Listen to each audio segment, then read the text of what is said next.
last session of 2 days international webinar on COVID-19. Dr. Chakraborty, please close your screen sharing now. Okay. Okay. In this session, we have 2 successive lectures, one by Dr. Tanmay Chakraborty from University of Exeter, UK, and the last one is from Dr. Gargi Bandyopadhyay from USA. So without further delay, I would like to request Dr. Sumit Majumdar, the organizing secretary of this webinar, to deliver the kind introduction of the speaker. Okay, thank you, Dr. Bhadro, and good evening to all of the participants who are eagerly listening throughout. In this session, as told by Dr. Bhadro, we have 2 lectures, and I have been told to introduce Dr. Tanmay Chakraborty. So before that, let me first introduce myself. I am Dr. Sumit Majumdar, working as an assistant professor, Department of Chemistry, Bhorak College. Today, we are pleased to have Dr. Chakraborty with us. Hello, Dr. Chakraborty. Hello. Hi.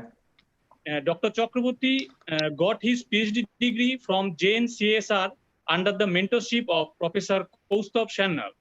He is the recipient of prestigious Marie Curie ITN Fellowship when he was pursuing his postdoctoral research with Professor Attila Gesser, Department of Microbiology, University of Szeged, Hungary. He is now working as a postdoctoral fellow with Dr. Duncan Wilson in the Department of Medical Mycology of University of Exeter, United Kingdom. His current research focus is the regulation of zinc homeostasis in human fungal pathogen Candida albicans. Now I would like to over Dr. Bhadro. As I have told earlier, it is our deliberate step to present different the speakers from different field. So as you already heard from Dr. Majumdar that Dr. Chakraborty is the expertise in virology and immunology. So listen to him from his perspective. With this, I would like to request our Vice Principal, Dr. Sanjit Kumar Das, to formally welcome Dr. Chakraborty on behalf of our college. Thanks, Dr. Bhadro. Now I take the privilege to welcome and invite Dr. Tanmay Chakraborty, postdoctoral fellow, MRC Center for Medical Mycology, University of Exeter, UK, for his presentation. So please, Dr. Chakraborty, now it's time for you. So, can everybody see my screen properly and everybody can listen me? Yes, it is okay now. Okay. Go ahead, please. So good evening, everyone, and thank you all the panelists for the kind introduction. So I basically works with fungal immunology field. I'm not an expert in virology, but I try to give my perspective on the recent epidemic of COVID-19 from my knowledge and whatever study or knowledge I could gather. So as everybody knows by now that this is a global pandemic which is caused by a family of coronavirus, and this is a false colored electron microscopic picture of the coronavirus. I think everybody has seen this before. So okay. So coronavirus. So when people say that the coronavirus we are getting infected with the coronavirus, it's not actually the coronavirus. We should not say that, because it's a family of virus which contains many different kind of virus, and COVID-19 is one of them. So coronaviruses are actually RNA viruses which can cause diseases mostly in mammals and birds, and they cause respiratory tract infection in mammals from mild to very severe. And this mild infection are caused is very similar to the common cold that we got every year in the seasonal, which is called also seasonal flu, which is caused by rhinoviruses. And the 3 main deadly coronaviruses that has emerged in the last 2 decades are SARS, MERS, and COVID-19. The recently on the COVID-19. So there are different classes of coronaviruses exist in the environment. and they are divided into four main classes like alpha coronaviruses, beta coronaviruses, and gamma coronaviruses. So these four, you can see in the screen, these four are the coronaviruses that cause like mild symptoms among mammals, such as like runny nose and like common flu, common colds, this kind of infection. But these three, the lower three viruses, are the deadliest pathogenic viruses that can cause severe respiratory syndrome in humans. So how the name coronavirus came, or how the scientists give the name like COVID-19. So there is an international committee of taxonomy of viruses who the people in the scientists there, they decide how to name the viruses. So this coronavirus name comes from the co come from the corona, the VI from virus, D for disease, and 19 the year where the infections first started. So that's how they name the new virus as COVID-19. And as I showed you before, previous slide, so these are the three main deadliest coronaviruses that has emerged in last 2 decades, and which cause a global pandemic, and which also has a really high mortality rate, and also has a economic collapse for our society. So these three viruses are the SARS-CoV, which happened in 2012. Then came in 2003 the SARS-CoV-1. This is the previous version of the SARS-CoV-2 virus, and the recent one, as everybody know, the main focus of our talk is the SARS-CoV-2, which also called COVID-19, which originated in 2019. So I think everybody is very familiar with this new, this computer-generated 3D structure of the coronavirus, but I'll still like to give a brief introduction about the virus structure and how they infect the cells and how they replicate. So this is the computer-generated model of the human COVID-19. As you can see, these are the spike protein, the S protein, and the genetic material is the RNA in the red color, and there are more other proteins like yellow, the E protein, and this is the lipid membrane, which actually makes the shell of the coronavirus. And when everybody is saying that you have to wash your hands with soap and detergent, so this soap and detergent actually disintegrate this lipid membrane structure, which helps to kill the virus. And the genome of coronavirus is a RNA genome. So it does not have a DNA like human or eukaryotic cell, but it has a RNA genome. And the RNA genome actually codes for different proteins that are the part of the coronavirus. As you can see, there are proteins like the protease protein, the S protein, which actually makes the spikes of the coronavirus.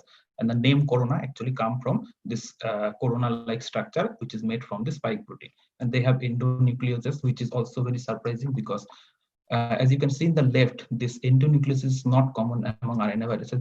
These are the different example of RNA viruses like rhinovirus, HIV, Zika, influenza, Ebola. I think most of us have heard about this virus. So this coronavirus is unique that because they have this endonuclease. What this nucleus actually does, when the cells makes this new RNA molecule from the existing RNA molecule from the virus, if there is any mistake in the RNA molecule during the process, so this endonuclease can repair the genome of the coronavirus to make a proper similar RNA structure when the virus is replicating. And this is also interesting that this coronavirus family, this COVID-19 virus, has a 30 kb genome, which is not usual in different RNA viruses.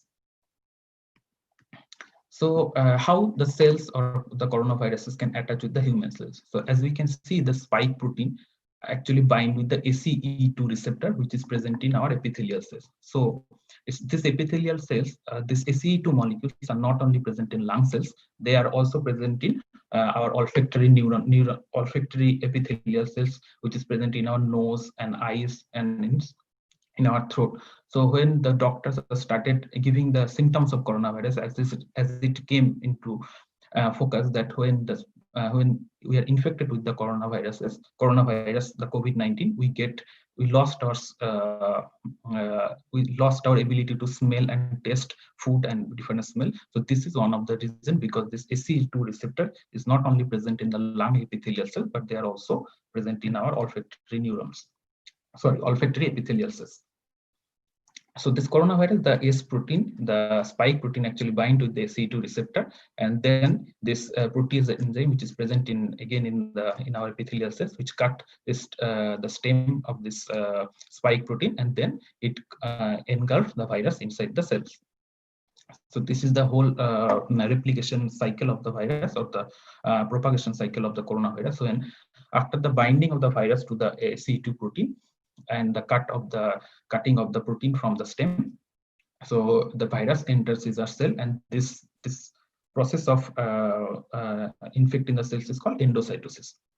So after the cells, after the viral molecule or the viral particle is inside the cells, with the ribosome, which is the host ribosome or human ribosome, it starts translating the RNA. So and makes the different viral proteins, as you can see from this place. These are the spike protein, the N protein, and we have to keep it in mind that the virus does not have their own machinery to do these things. So the ribosome is from the host cells. So when after generation of all the spike protein and the E protein and the other important protein on the endonuclease proteins are there, that they get integrated in the Golgi membrane or the ER membrane, and from this membrane the virus assemble their genome, and the whole assembly is done, and then the virus again comes out of the cells by the means of exocytosis and start infecting other persons or other individuals. So there are different detection strategies came immediately after the pandemic has started. So there are different strategies to actually detect the virus inside our body. So the most commonly used or most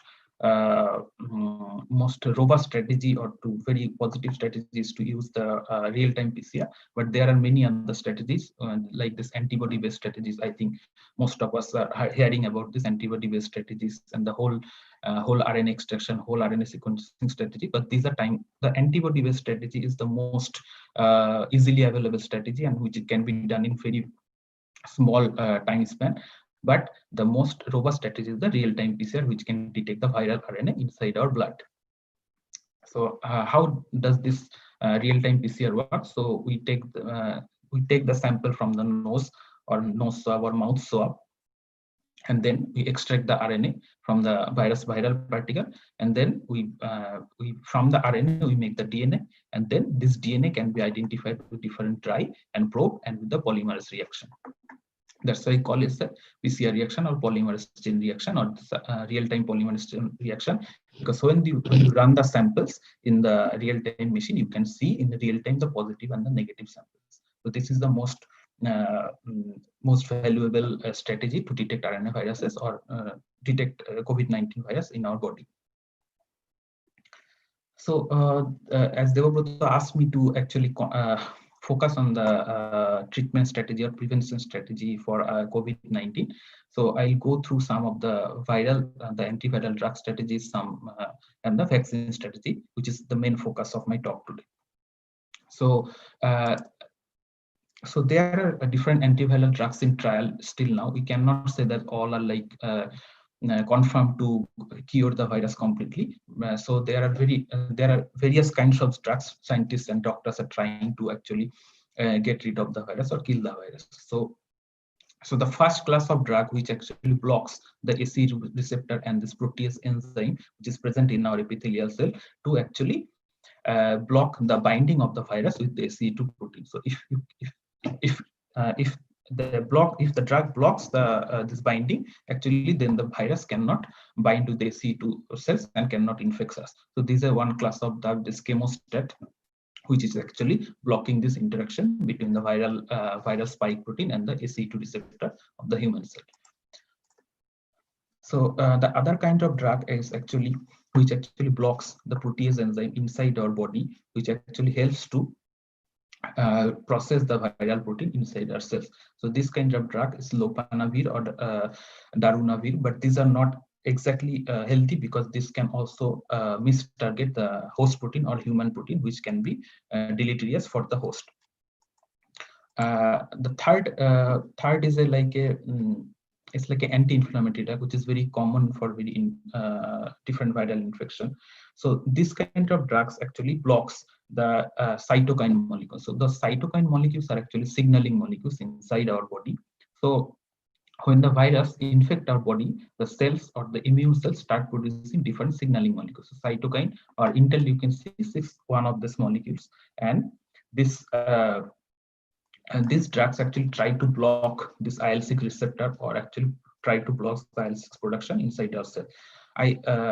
The most of the patient which goes to the or which has to be taken to the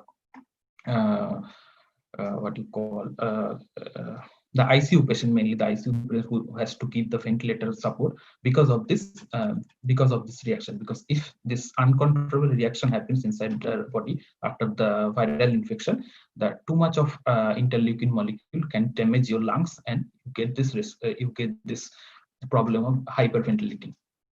So the hypoventilating. So these drugs try to block this immune system, the immune reaction inside the cells when the virus infects the human host. And finally, the drug, there are another drugs which is flavivir or remdesivir, which is coming in focus in recent days. So they try to block the viral RNA polymerase, which actually makes the RNA, the virus, which actually replicate the viral RNA and makes more RNA to generate new viruses. This drug has been successfully used for HIV and other RNA viruses, and these are very specific because the human host does not have the RNA dependent RNA polymerase, which is required to replicate the viral RNA to make more viral RNA. So this is one of the most important drug for this COVID-19 patients or COVID-19 infection. There is another therapy which is currently in use in many places, and some cases it has some successful outcome. These are this Coalescent plasma therapy, and I think most of us are very familiar with the situation, but I just go through it in very simple terms. So in this Coalescent plasma therapy, what we do, we take the blood from the patient who are recovered from the RNA, the COVID-19 symptoms, and we take their blood, and we try to isolate the antibodies which has been generated in the the patient, and we try to use this antibody, take the antibody and give it to the infected patient. So this antibody from the infected patient can kill the virus in the next patient. So this is also used. This has been also used very successfully, but the drawback of this plasma therapy is that this cannot give you a long-term immunity, because these are only antibody molecules that has been generated in the other patient, but not inside your body. So it can give you the memory reaction that is required, that is generally used by the vaccine. But still, it has been used in some cases successfully, but it is not overall. Not every country is using this therapy till now. So the best way to tackle a viral infection is to generate or make a viral vaccine, which is very successfully used in many other viral infections such as smallpox and polio and so on. So to generate vaccine strategy for COVID-19, many different companies or many different institutes are trying to use different strategy to generate antiviral vaccine for COVID-19. These are like this. These are the 5 or 6 main strategy, which I'll go through in detail from the next slide. So and the generation of a vaccine requires few steps, which takes a longer time. So when the viral infection started, I got question from many of my friends and family that when the vaccine will be available to the common people. So these are the timeline for generating a normal viral vaccine. So as you can see, there are different stages, which is called preclinical stage, clinical testing, and monitoring.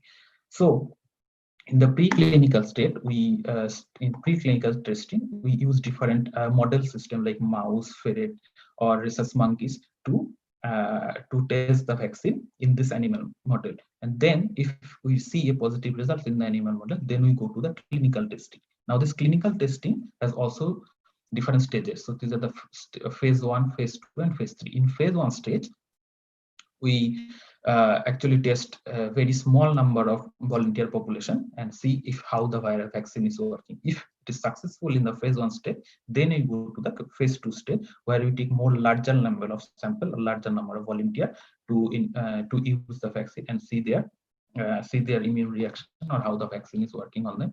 And finally, we go to the phase 3 stage, where you take a larger population and infect like thousands or more than thousands people and see the effectiveness of the vaccine. As you can see, in the normal cases, it takes at least 10 to 15 years. But because the COVID-19 is a very serious situation, or so many companies are and the institutes are trying to do the same task in very short amount of time span. And finally, the phase 4, this is the mass vaccination stage, where we try to generate a huge quantity of vaccine and try to give to the normal people. So there are actually 160, as far my knowledge, there are at least 164 candidate vaccines which are on pipeline to give to give to the common people to generate the anti-vaccine strategy, antivirus strategy, and I'll talk about 5 of them. The most promising one and which is in the phase 2 of its clinical trial until now, is by a company called Moderna. So what they are doing, they are generating the mRNA vaccine for COVID-19. So what is the strategy here? So as I showed you in the previous slide, the mRNA code for many different proteins, like the spike protein, the R protein, the polymerase protein, and everything. So what this company is doing, they are taking only the mRNA portion of the viral genome, which only codes for the spike protein for the virus, and they are injecting this mRNA particle in the host cells, and the RNA will generate the spike protein after the translation, and our immune system will try to generate antibody against this only the spike protein and see. And when the next time the virus is inside the cells, or when we are getting infected with the virus in the next phase, this antibody can give us protection against the virus. But like all the vaccine and all the strategies, there are risk factors with every vaccine strategy has their pros and cons. So the RNA vaccine strategy has different risk factors, which are like they are very unstable, and sometimes you can get off-target response. And when the protein is generated, the viral protein is generated inside cells, it cannot be like proper protein, or it has some mutation which can hinder the actual immune response against this protein. And we require specialized administration, like we have to inject direct mRNA injection or something to insert the mRNA inside our body. So these are some risk factors associated with this mRNA vaccine.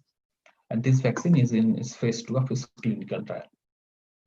The next one is which is mainly generated or in collaboration with the University of Oxford and AstraZeneca in UK. So in this strategy, what they are doing is very similar to the previous one. So they again take the gene encode, the viral gene which encode the S protein for the COVID-19, and they put the gene inside another virus which is called a chimpanzee adenovirus, but this virus cannot infect the host cells, so they are modified virus, and they put the RNA portion of the COVID-19 which can code the spike protein and fuse them or insert this RNA in the adenovirus genome, in the empty adenovirus, and then we infect humans with the adenovirus, with this adenovirus which contain the SARS-CoV-2 mRNA. And when the cells enters in the body, again this RNA will make the spike protein, and our immune system can generate antibody against the spike protein, and then further when we get reinfected with the virus, we can have a immunity against the COVID-19. The other problem, the risk factor with this virus, with this strategy, is this genome can sometimes integrate in our own chromosome, which can give cancer manifestation. And if we already have pre-existing vector immunity, such as if we have infected before with the adenovirus somehow, we can have the antibody against those viruses, and which can make the situation complicated. And this vaccine is our phase 2 or phase 3 trial, and it's going to be, so as per my knowledge, in June they are starting the phase 3 trial of this vaccine. The other company, which is called BioNTech, they are also taking the same mRNA vaccine strategy, which is very similar to the previous two strategy. But in this case, they are actually trying to take different combination of the mRNA of the COVID-19. They are not only taking the spike protein encoding genome, but the other proteins such as the RNA polymerase or the nucleus, and try to insert this different RNA molecule in a lipid nanoparticle, and then inject this combination of RNAs inside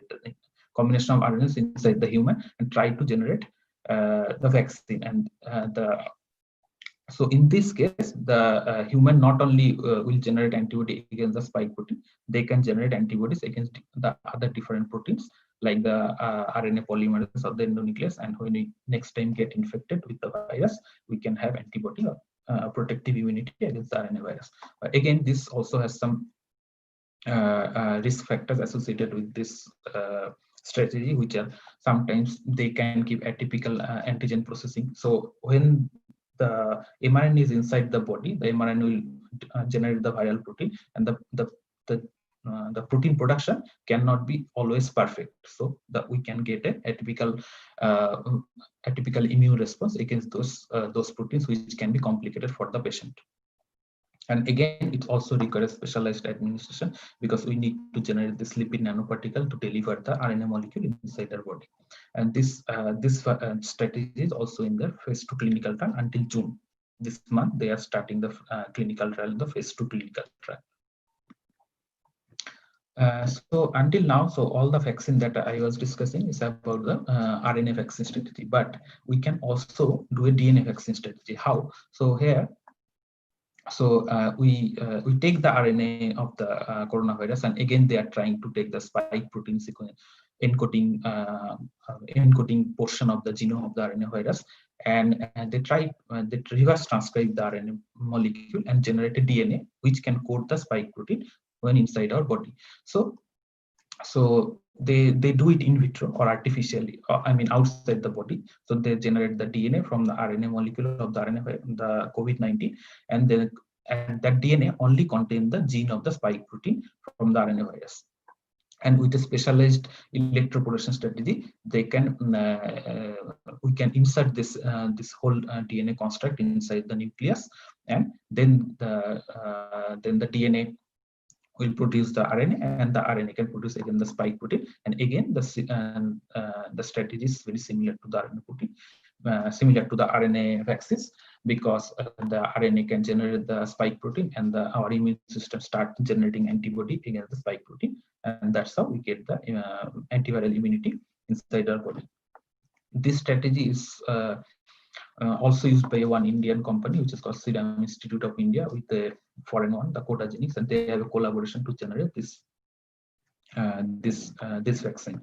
And this is also in the phase 2 trial in the June. But again, all the other vaccine strategy, this also has risk factor associated with, because the DNA can integrate in our genome, which can cause oncogenesis or cancer generation, and it can also have off-target response. And this is because this DNA has to go inside our cell's nucleus. So we need a special administration strategy, like electroporation, or we call it gene gun sometimes, to administer the DNA inside the nucleus, which is not always easily available in poor countries or in all different setups. The next vaccine strategy is called the attenuated viral vaccine strategy. This is also a very common vaccine strategy, where we try to use some virus which is weakened or which is inactivated. The weakened virus means what they do. So the virus is intact. In some cases, the virus is intact, but they cannot generate the disease when it's inside our body. So So there are two strategies. One is you can inactivate the virus by using different chemicals such as formaldehyde or heat and make them so they are dead. They are simply dead viruses which cannot replicate inside our body when it get integrated. And this viral strategy, so in this case, it is more simpler compared to the RNA or DNA vaccine strategy, because here you clean the virus and then use the virus as a vaccine strategy to inside our body. So, but again, this strategy also has the drawbacks, because this need a very extensive safety testing, because when you are administering the vaccine inside our body, we cannot have a live virus. So we need to be very careful when we are injecting this inactivated virus or weakened virus inside our body. And this is another challenge for this kind of vaccine, is we have to manufacture a lot more number of viruses to use it as a vaccine and inject in our body. So this is also not very easy to generate viruses, because so as we know, viruses are inanimate particles. So we call it particle. They are not live. So we need host cells to generate virus, and making a lot of virus is not an easy task for generating a vaccine. And so finally, there's another strategy which is called the protein subunit vaccine for COVID-19. So last few strategy is mainly based on the genetic material of the virus, but in this case we are using the protein molecule of the virus, such as the S protein or the M protein. So here again we have to make a lot of virus to get this S protein and inject directly the protein inside our body to make to generate the antiviral immune responses in our body. And the another one is a virus-like particle, where you have only the shell of the virus, the main structure of the virus, which is called virion, but we don't have the RNA or RNA inside the virus, so that when the virus gets inside our body, it cannot replicate or multiply inside our body, but they have only, because they don't have the genetic material, so we have only the viral particle, and our immune system can generate antibodies against this the viral particle, only the viral particle. So it's a good strategy to generate vaccine. But again, it has been shown that they have poor immunogenicity. I mean, the immune response is not that strong compared to the RNA or DNA viruses. And when we have to use this viral particle or the protein structure, subunits for this vaccine, we need to require adjuvants, which are generally like metal, mainly aluminum. We use aluminum to make this adjuvant, and we use aluminum to make this vaccine to insert this viral particles inside your body, and it has a limited global capacity. So another question which was coming, or which the study was coming during this whole pandemic study, and I was lucky to listen to a talk by one of the immunologists who is working in our field, like anti-candida immunity. So does BCG vaccination has any protective immunity against novel COVID-19? So there are 2-3 contradicting studies regarding this BCG vaccination and anti-COVID-19 immunity.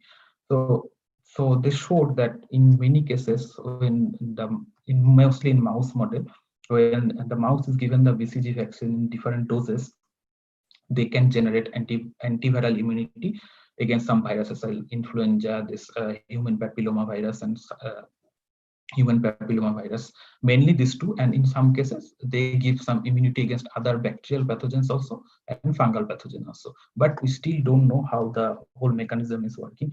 And in some cases, it has been shown that this BCG vaccination gives protective immunity, but there are 2 studies from Israel where they have shown, because they also have the BCG vaccination among the population, but they don't show any protective immunity against the COVID-19. So we need more research to understand this whole BCG vaccination strategy is working against COVID-19 or not. And another strategy, which is called herd immunity, we heard from many reports.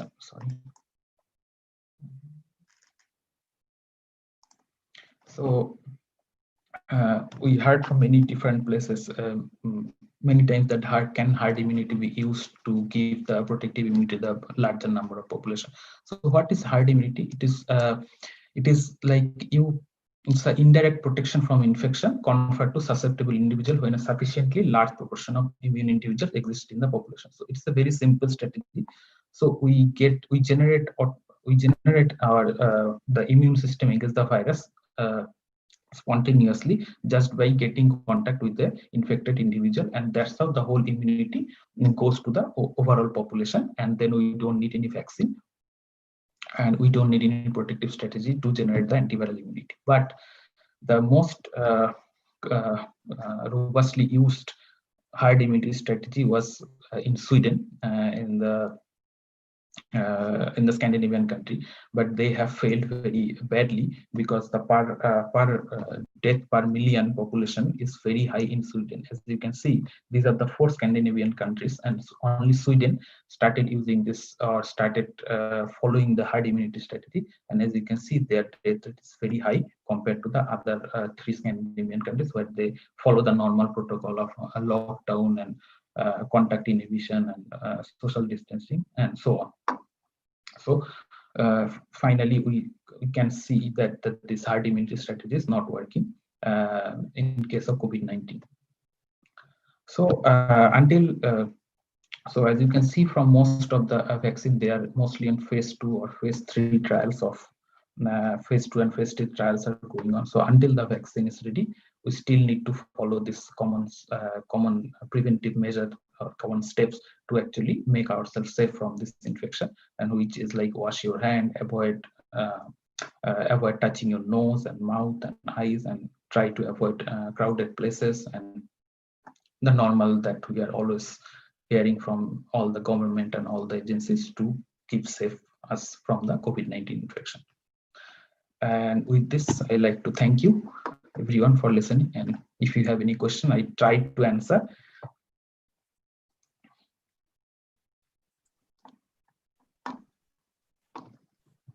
Dr. Bhadro.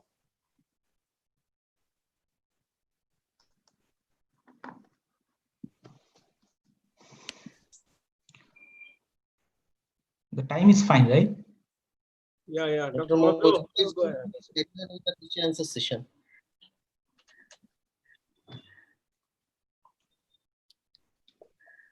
Dr. Majumdar, are you? Hello. You carry on with the question answer session. Okay. So, the participant, if you have any question, please, you can. Hello. Is there anybody who have any question? Questions are already in the chat box. Okay.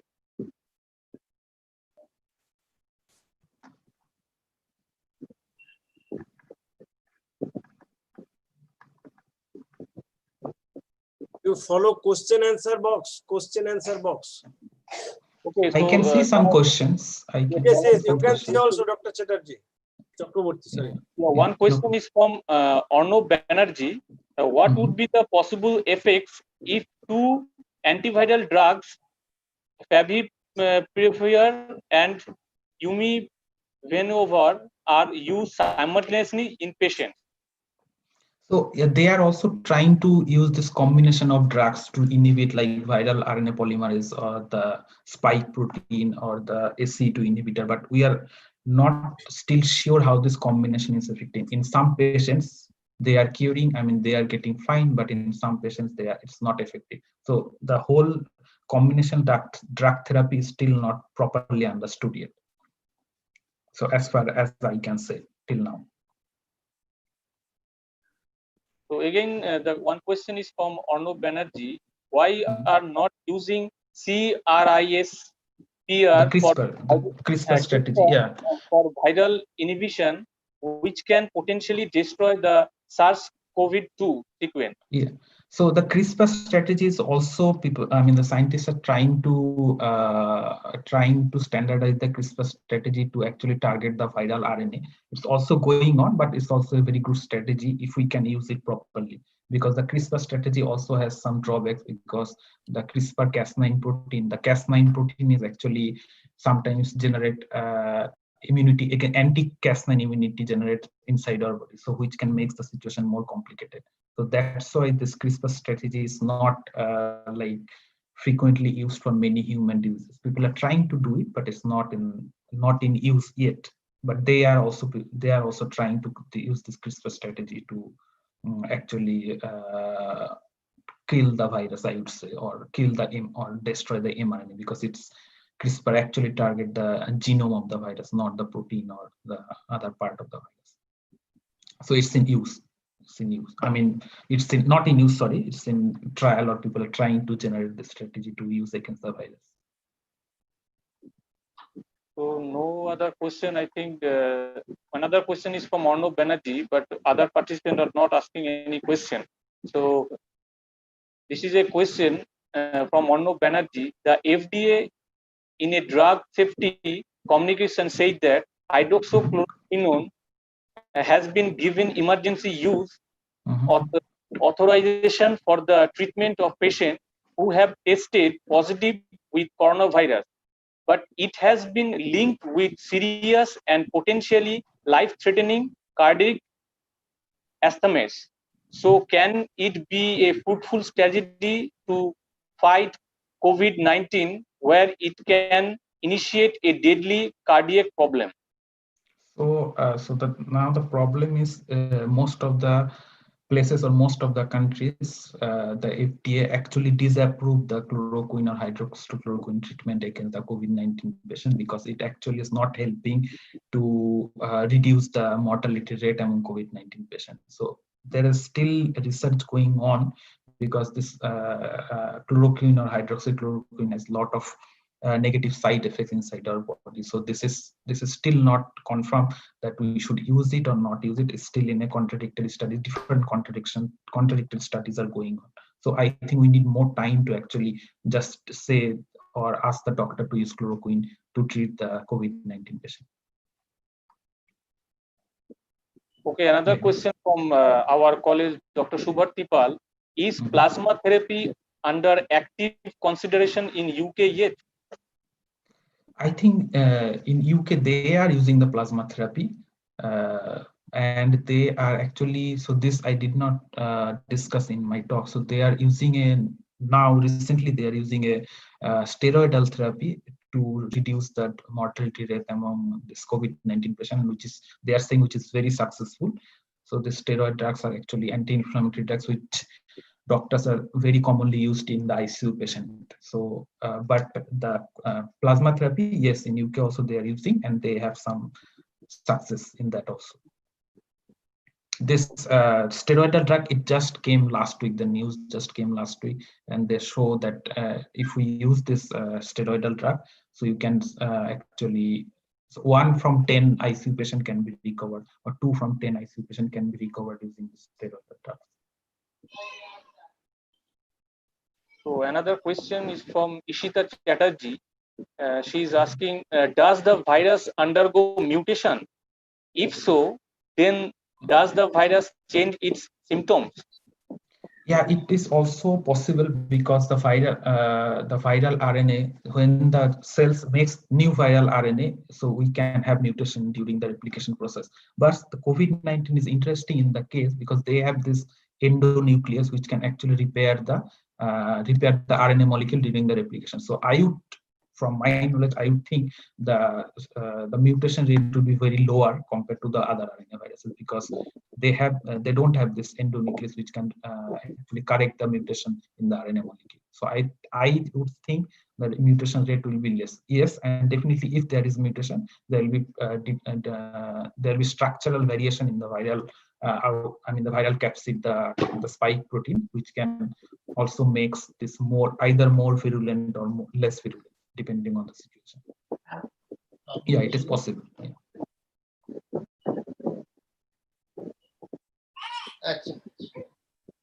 There are so many questions coming. Is it okay, Dr. Chakraborty, for you?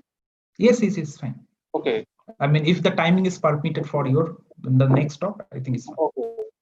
So I think we can entertain another question. So Amit Mandol, does sunlight can kill COVID-19 virus? I am not sure about this, so I cannot answer this because I'm not sure about it till now. Yeah, so they say this UV sterilization is working in some places.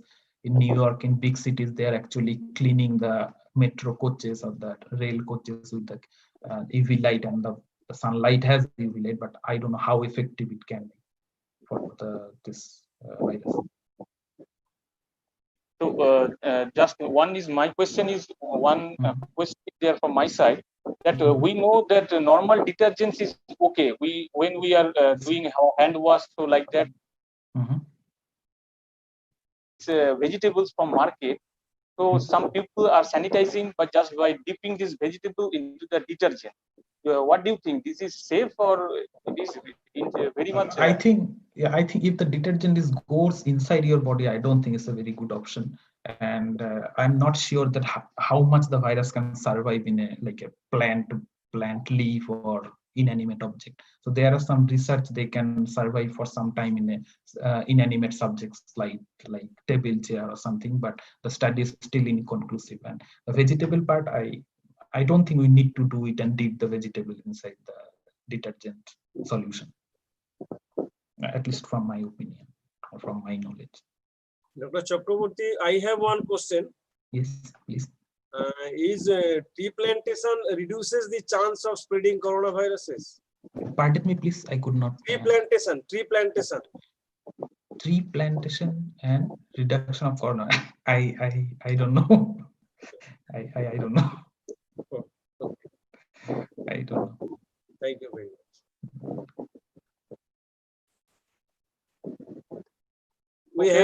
We have some participant with us who raise your hands. Should we take them? Dr. Bhadra or Majumdar?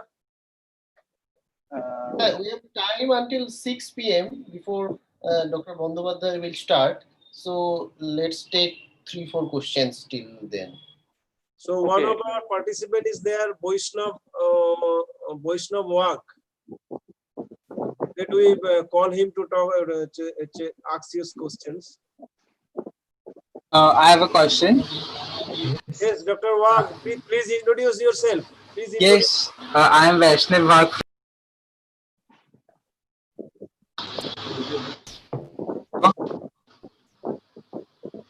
Hello. Please introduce yourself.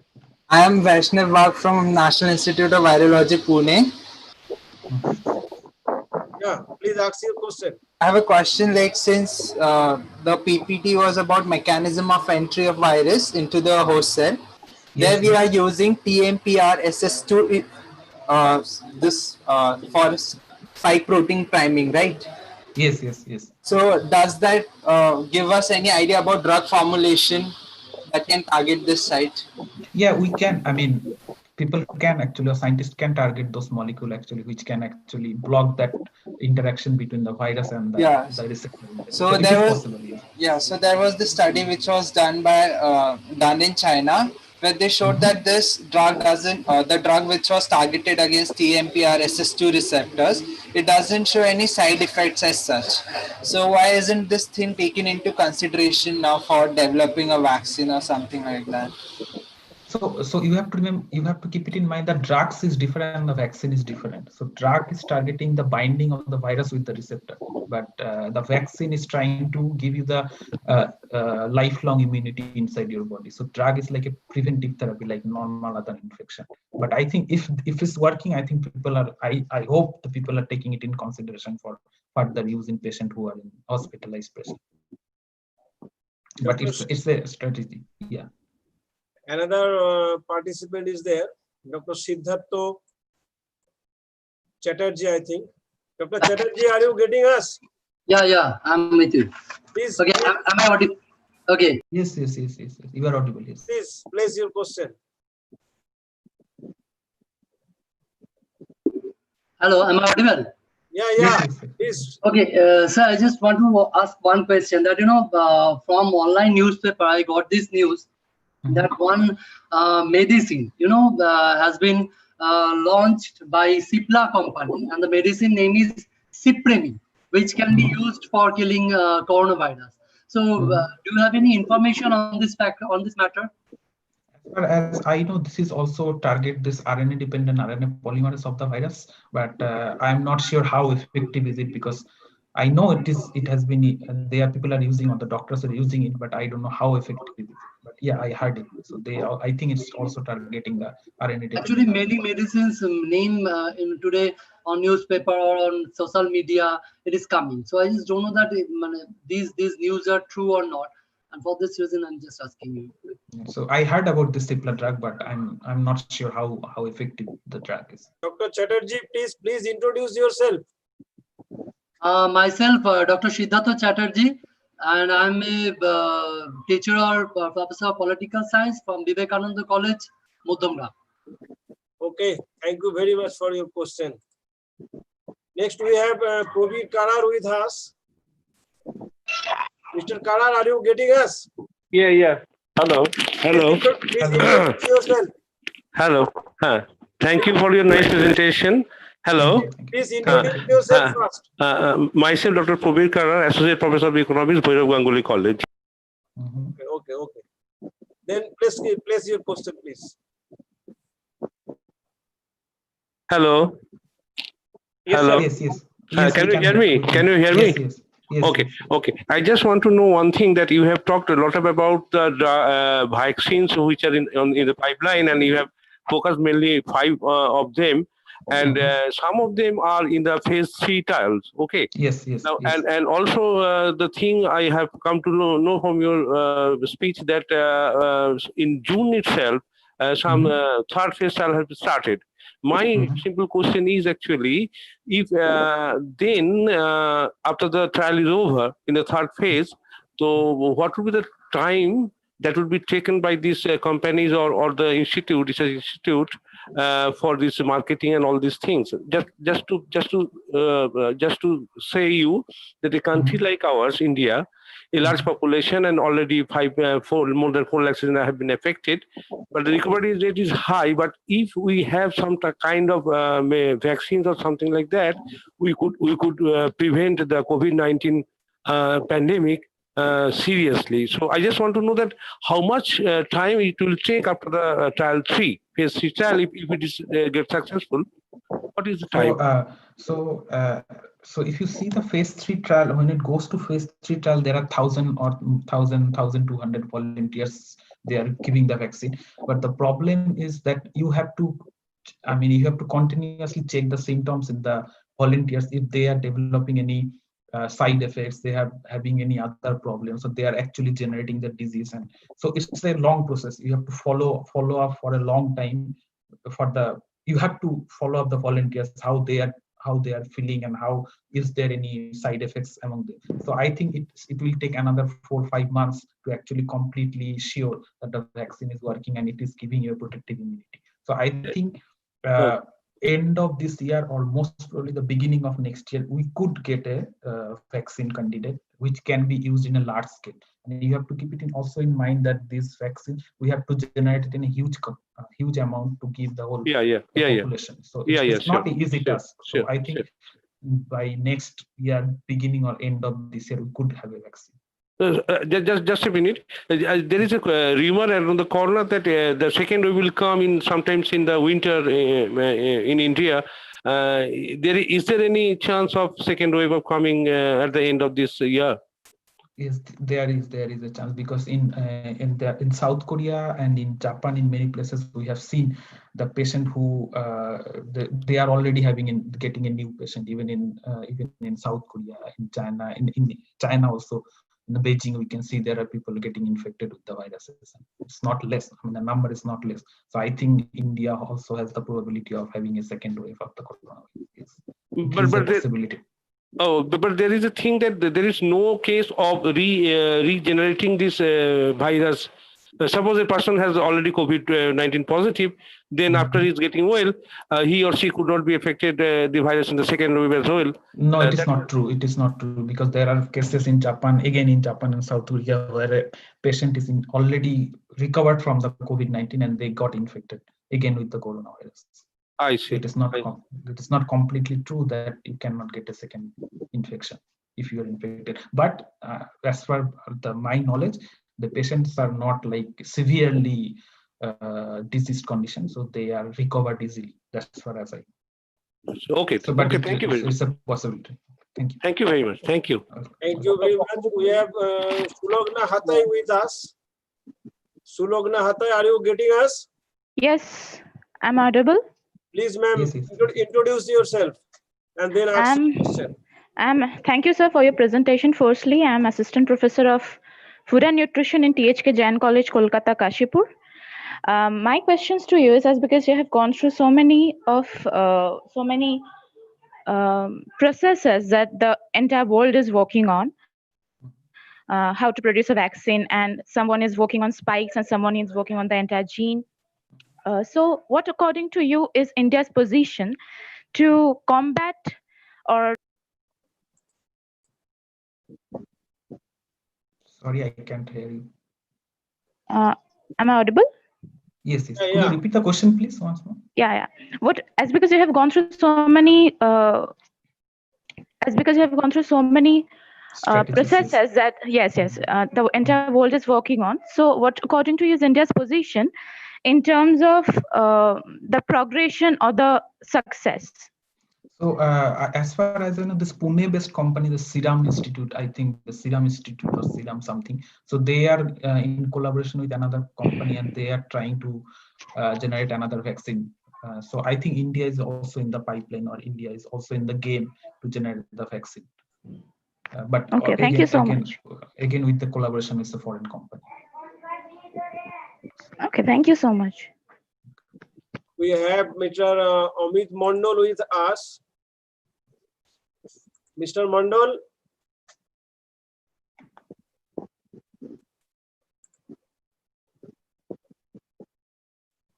Mr. Mondal, are you with us?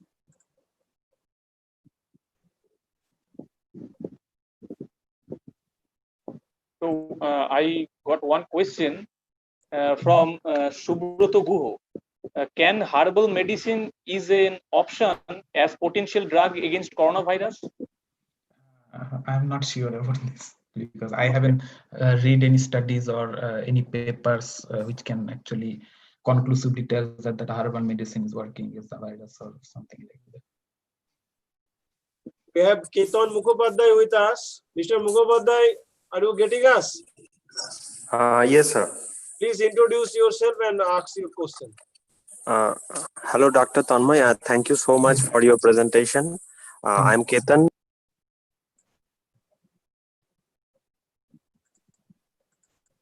Hello. Hello.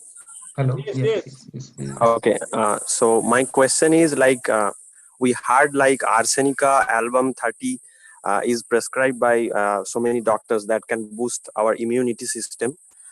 So like apart from that, could you please prescribe any food items that can boost our immunity? Because like whatever medicines that doctors are prescribing, that is not reaching to everyone.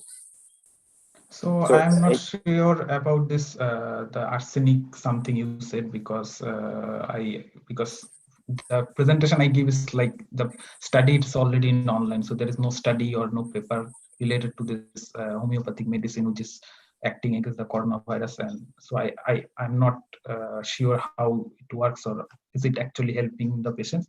And the second question, the boosting the immunity, I think we should take a proper diet that we generally use or we eat generally. So I think that is one thing that we can normally do and which can give us a like normal immunity. But yeah, as far as my knowledge, I can say. But about the medicine, I'm not sure, and I don't read any study or I don't have any knowledge about the medicine actually. So many questions. Yes. Let's thank the speaker again for his beautiful deliberation. And from the personal note, Tanmay is my childhood friend. So thank you. Yeah. Welcome. So for the we have heading towards the final session of the 2-day webinar. In this session, we have Dr. Gargi Bandyopadhyay. Dr. Bandyopadhyay is now the research scientist at Yeshiva University He has done his postdoctoral research from University of Maryland. He has done the PhD from Jadavpur University. Some of the techniques for molecular biology, she has used DNA sequencing, PCR, RT-PCR, and epigenetics, DNA methylation assay, cDNA synthesis, and many more. I am stumbling to read the words, so I am skipping it quickly. She has the specialization in cell biology and biochemistry, cell culture, immunohistochemistry, and immunofluorescence staining. He has a vast experience of clinical research in vitro translational migration assay, ITEM, with patient FNA, and several research papers in her name, several research projects. So she has a long career of about 12 years of experience in this expertise, and she has our 2 US patent in her name, several publications, as I also already mentioned, in high impact journals. So with this, I would like to request our Vice Principal, Dr. Sanjit Kumar Das, to welcome her on behalf of our college. Thanks, Dr. Bhadra. Now I have the honor to welcome and invite Dr. Tardy Banerjee, research scientist, Yeshiva University, New York, for her presentation. So now, Dr. Banerjee, please. Yeah, thank you so much.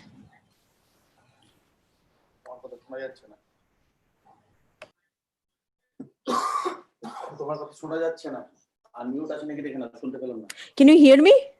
Sure, sure. Yeah.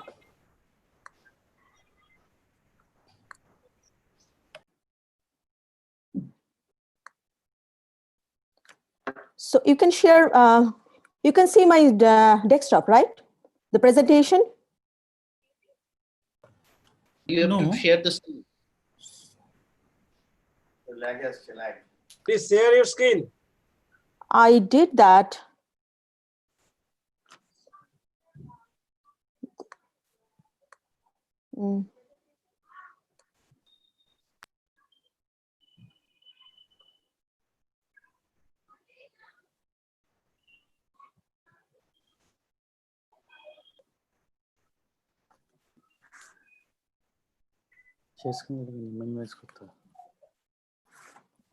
Now you can see my screen?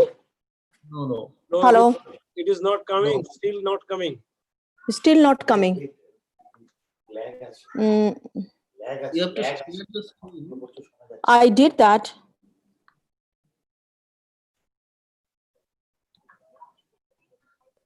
In front of the window, in the middle of that, you have a green option of share screen, and via that you have to put the PPT. Yeah, I did that. You just close it again.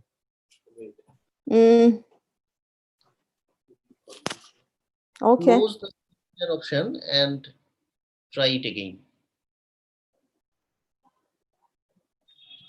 Better you can try. Turn off your video and try it later.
Share screen. Oh, now it's there. Yes, now it is okay, I think. Okay. Wait. You can proceed, ma'am.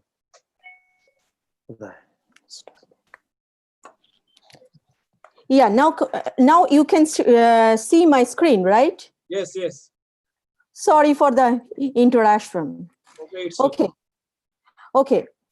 So thank you for giving me this opportunity to talk about this current pandemic due to coronavirus and its possible treatment.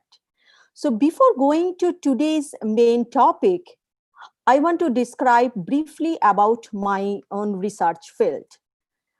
I am working in Yeshiva University, New York as a research scientist for last 6 years.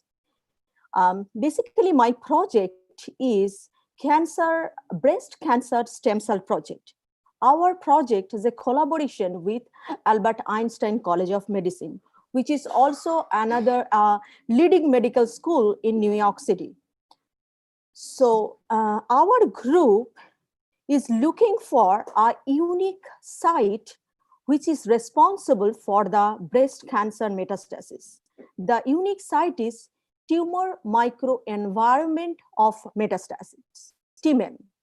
So what is TMEM? This is the growing primary tumor cells. Some cancer cells are detached from the primary tumor cells and enters to the blood vessels. It's already known that the cancer cells which enters to the blood vessel are more aggressive, and it form a secondary tumor in the distant organ by the process of metastasis. The cancer cells from the primary tumor enters to the blood vessels. That area form that unique site which is called tumor microenvironment of metastasis. This site is consist of 3 kind of cells. One is macrophage, another is the endothelial cells, which is part of blood vessels. The third one is the cancer cells. So with the help of these 2 cells, the cancer cells get into the blood vessels and ultimately form the secondary tumor in a distant organ. So my project is actually related to how the stemness of the cancer cells are related to this area, how the breast cancer stem cells are related to this tumor microenvironment of metastasis. To do this, I developed an assay in our lab that is intravasation transendothelial migration assay. So basically, this is just like formation of this TMEM-like situation artificially in the lab. So there is a particular number of HUVEC cells that I cultured and placed on the bottom of a filter. Why HUVEC cell? HUVEC cell is a human endothelial cells which is actually mimicking these endothelial cells of the blood vessels. So this HUVEC cell, I put it on the bottom side of a filter with a matrigel and let the HUVEC cell grow for 48 hours in a 24-well plate. After 48 hours, then the tumor cells come to our lab. Tumor cells means the patient's FNA sample come to our lab. I colored these patient FNA samples, cancer cells, green color by the green cell tracker dye. And I took the mouse macrophage cell line back instead of original human macrophage cell line, because it's very difficult to isolate human macrophage cell line. So, and this macrophage cell line I colored red with a real cell tracker dye. There is a particular ratio of the patient FNA sample and the macrophage cell line. That is the 1:4 ratio. So with a mixture of these 2 population of cells, I put it on the top of this filter under which the HUVEC cells layer is already prepared. And I let the assay run for 18 hours. After 18 hours, there are 3 population of cells generated. that is on the one population is on the top of the filter, that is the loading control. The second population of cancer cell is which is the stuck in the Hubeck cell layer, which actually didn't cross the Hubeck cell membrane. And third one, which crossed the Hubeck cell membrane, and it is on the top surface of the 24-well plate. So I collected the only green color cancer cells from these three populations by single cell isolation technique. Is a micromanipulator attached with the fluorescent microscope. This is a pretty tricky method. Anyway, so after the collection of the cancer cells from the three populations, I extracted RNA. The RNA yield was very low because on a good day, I can collect only 10 to 15 cells from each population. So I need to amplify these cells by mRNA amplification technique. So by amplified mRNA, I labeled those with Cy3, Cy5 and hybridized on a chip, microchip. And then finally, I did whole genome microarray. So with a whole genome microarray analysis, it is shown that the breast cancer stem cell marker genes are significantly upregulated in the cells which is cross the Hubeck cell compared to this population, and definitely compared to these top cells.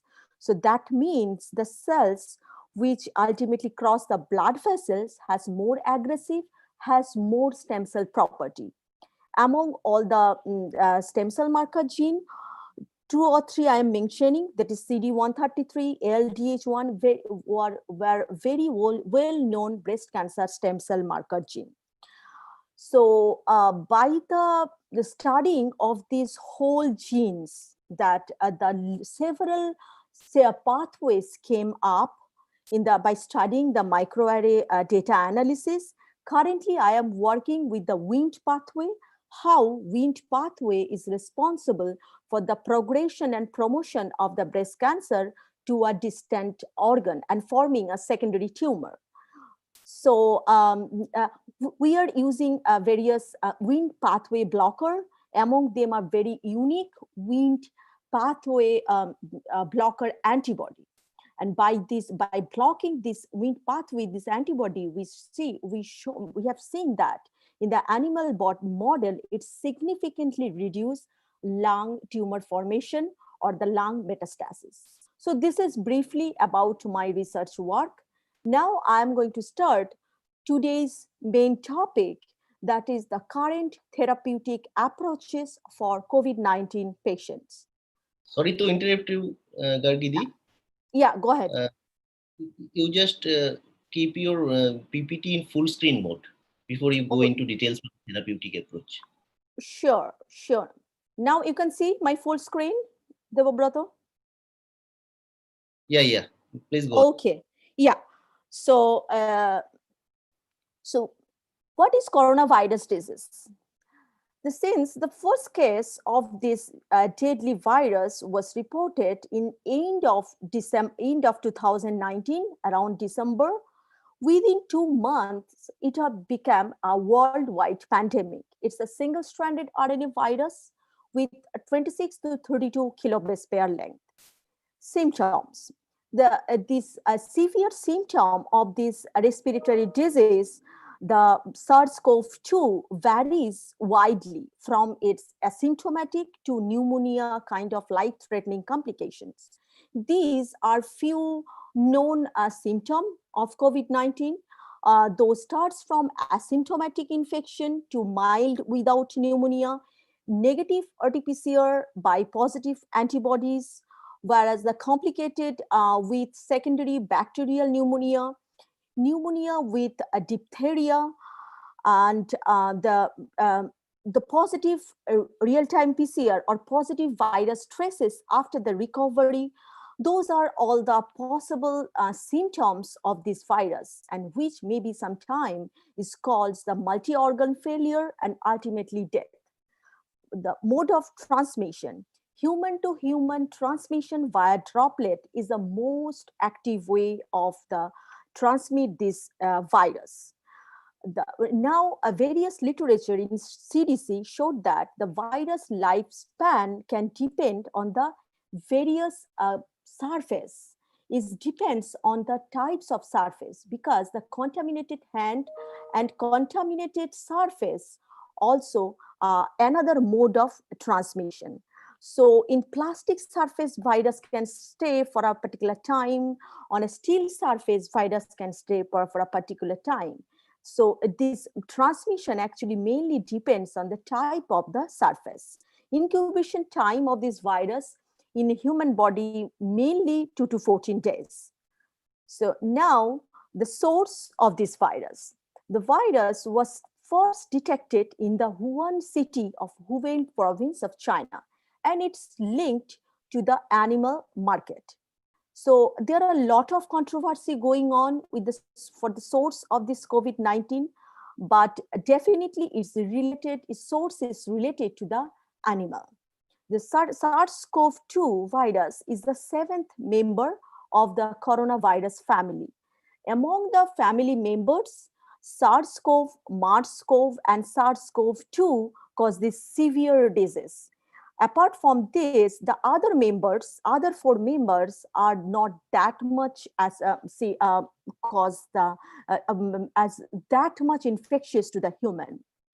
The recent study showed that the bat-derived coronavirus shows 88% as identity. So bat could be a source of coronavirus.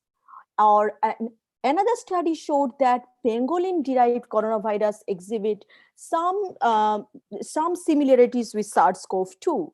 So pangolin could be another source of this virus. But according to the Nature Medicine March edition, it is clearly showed that the SARS-CoV-2 is not a laboratory construct or a purposefully manipulated virus. The source of virus is definitely natural.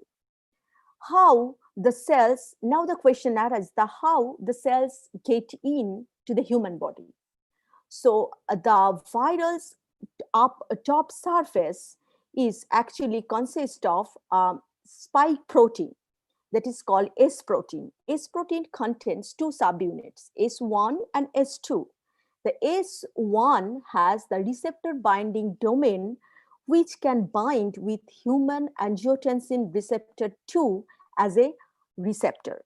And actually there is a complex formed by binding with the virus receptor binding domain and human ACE2 receptor.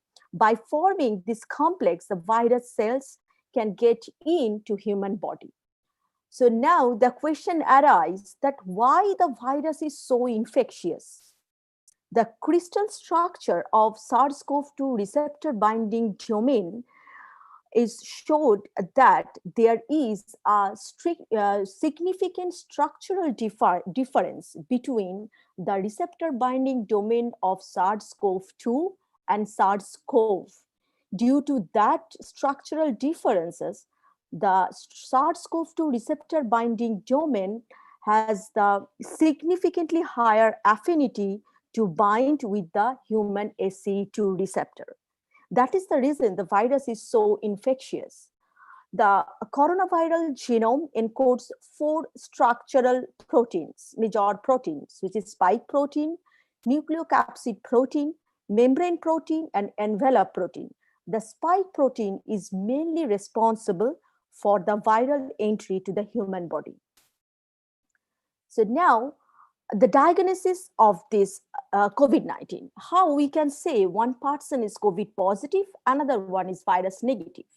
The process or by the technique by which we can measure the viral genome traces in human body is the Qrt-Pcr. So what is Qrt-Pcr? Is a technique by which we can amplify a particular segment of a DNA to 1 million copies. There are 3 components of this technique, the real-time PCR. One is a segment of the DNA, which is called the template. Another one is the primers. Other one is the DNA polymerase enzyme. By the DNA polymerase enzyme, the primer binds with the DNA segment and form a million copies of this particular DNA segment.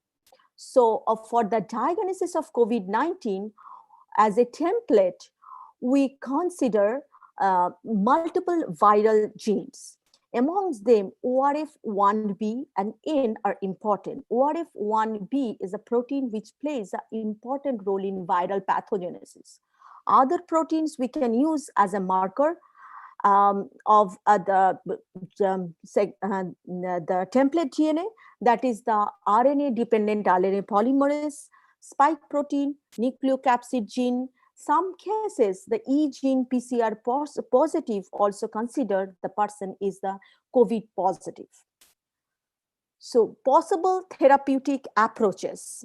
Early diagnosis, quarantine, and supportive treatments are essential to cure patients. Antiviral agents, chloroquine and hydroxychloroquine, corticosteroids, antibodies, convalescent plasma transfusion, and vaccines are the possible therapeutic approach to fight against this deadly virus. Multiple companies in different countries are developing vaccines in different approaches. Hopefully, the vaccine will be available to us end of this year or early 2021. But I'm not going to details in the vaccine development. Today, I'm going to mainly discuss about the current therapeutic approaches which are taken to fight with this deadly virus. Among them is very important is the antiviral compound remdesivir. Remdesivir is originally developed for the treatment of Ebola virus. In cell culture, an animal model showed that remdesivir can block the replication of variety of coronavirus. In a mouse model of SARS-CoV pathogenesis, after application of this drug, it showed the significantly increment of the pulmonary function, increase the severe lung pathology, and reduce the viral load. The remdesivir currently in US, remdesivir is authorized only for the patient who is severely ill and who is already admitted to the hospital, and the drug must be administered intravenously. So when we are talking about a drug, we should know how the drug is working. The data showed that the main target of this drug is viral RNA-dependent RNA polymerase enzyme. Basically, after diffusing this drug to human body, it actually by a phosphorylation form an active analog that is nucleotide triphosphate. And this viral RNA, a viral enzyme, RNA-dependent RNA polymerase actually utilize this NTP and stops the to add more RNA subunit to the growing RNA chain. Basically, after adding the remdesivir, the enzyme stops being able to add more RNA subunits, and it's finally halt the genome replication. So the next drug is chloroquine hydroxychloroquine. It's most controversial drug right now, though in several cases till now this drug is given. So chloroquine is a very well-known anti-malarial and autoimmune disease drug that has also the antiviral property. So chloroquine is known to block the viral infection by increasing endosomal pH, which is required for virus cell infusion. Is also interfere with the glycosylation of the cellular receptor or SARS-CoV. Hydroxychloroquine is the analog of chloroquine, and which is actually more potent to fight against this virus. So after this disease onset, several cytokines are upregulated as a part of hyperactive immune response. Among them, cytokine IL-6, IL-10 are important. So this both chloroquine and hydroxychloroquine has the immunomodulatory property by which it can reduce this overactive immune response. So now I am to start this main focus topic of these current days, the convalescent plasma therapy. So currently, what is that? Currently, there are no vaccines, monoclonal antibodies, or drugs are available for the SARS-CoV, although many are in rapid development and some may be available in a short time.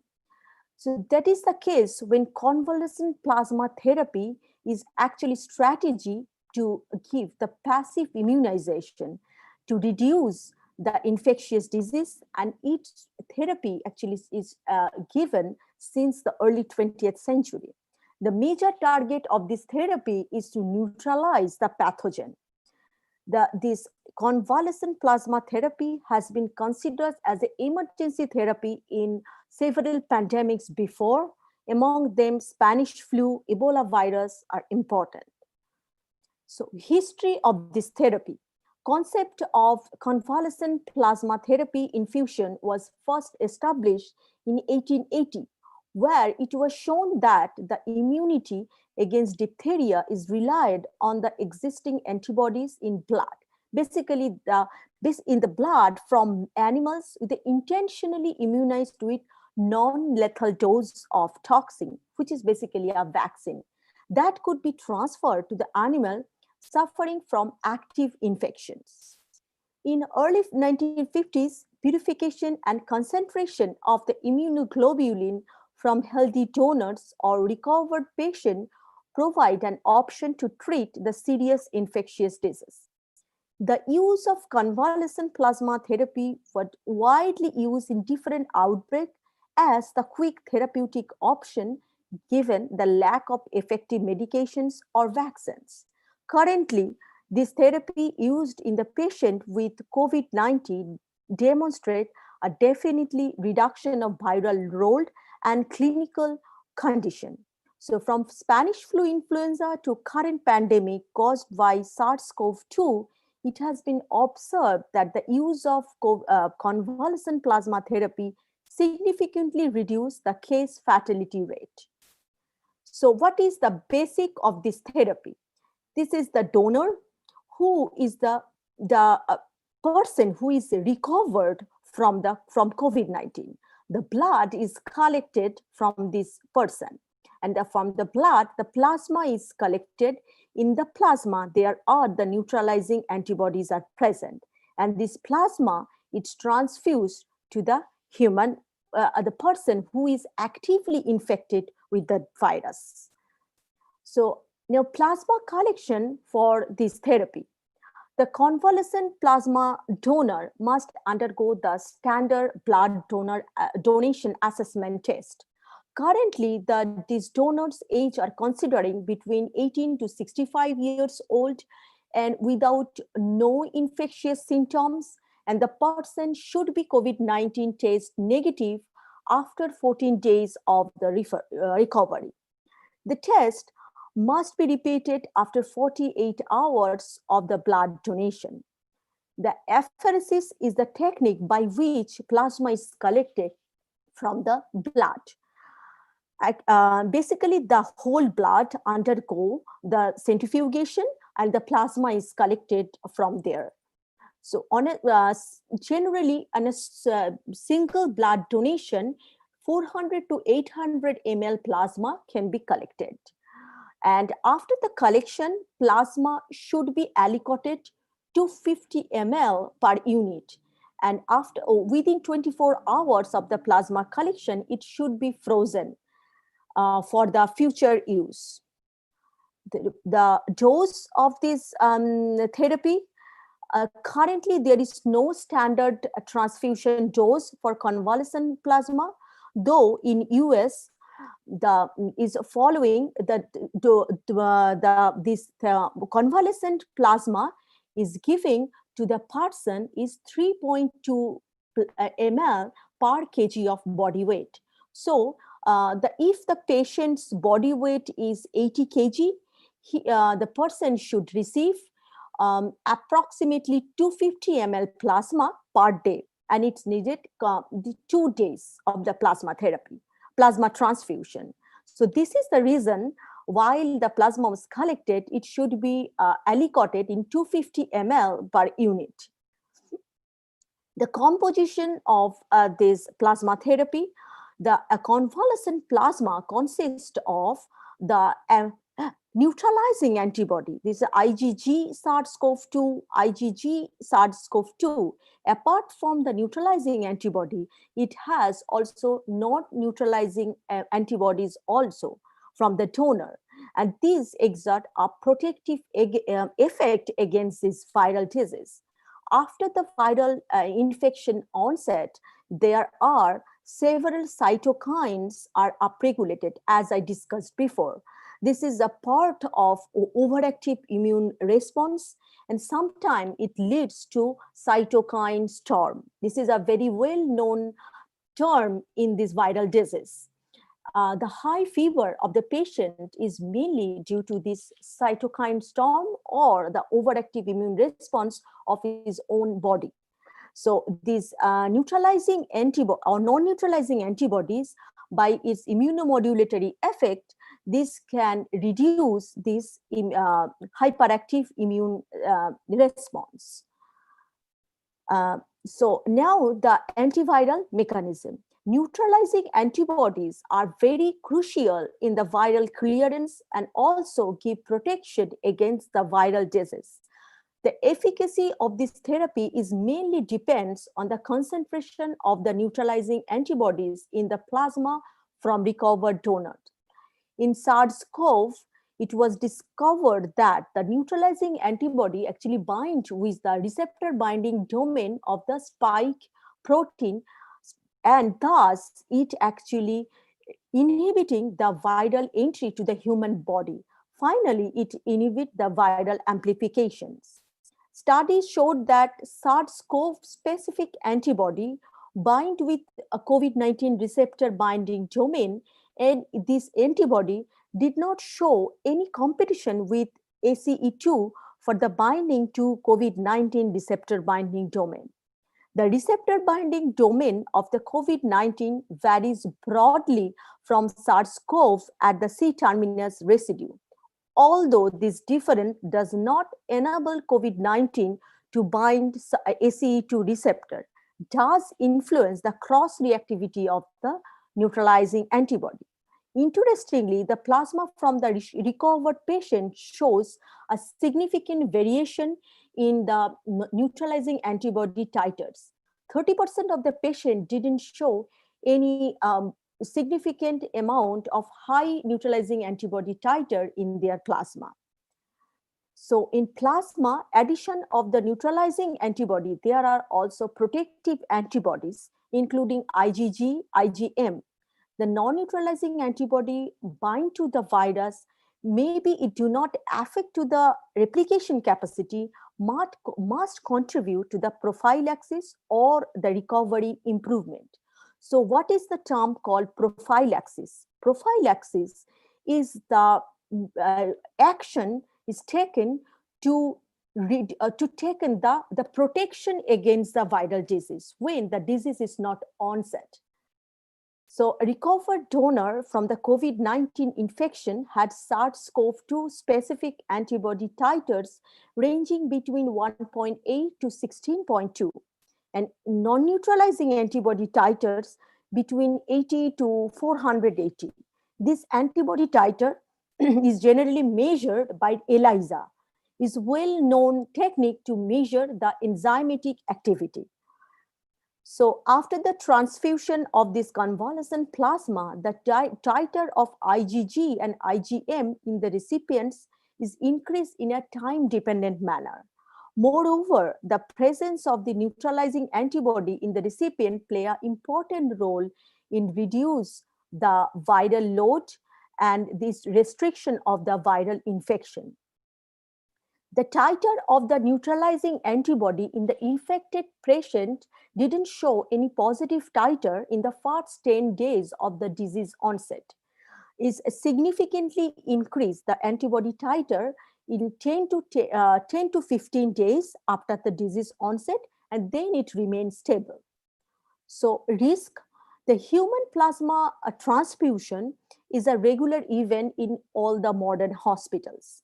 The difference between normal plasma and the SARS-CoV-2 plasma is only the presence of the antibodies against SARS-CoV-2.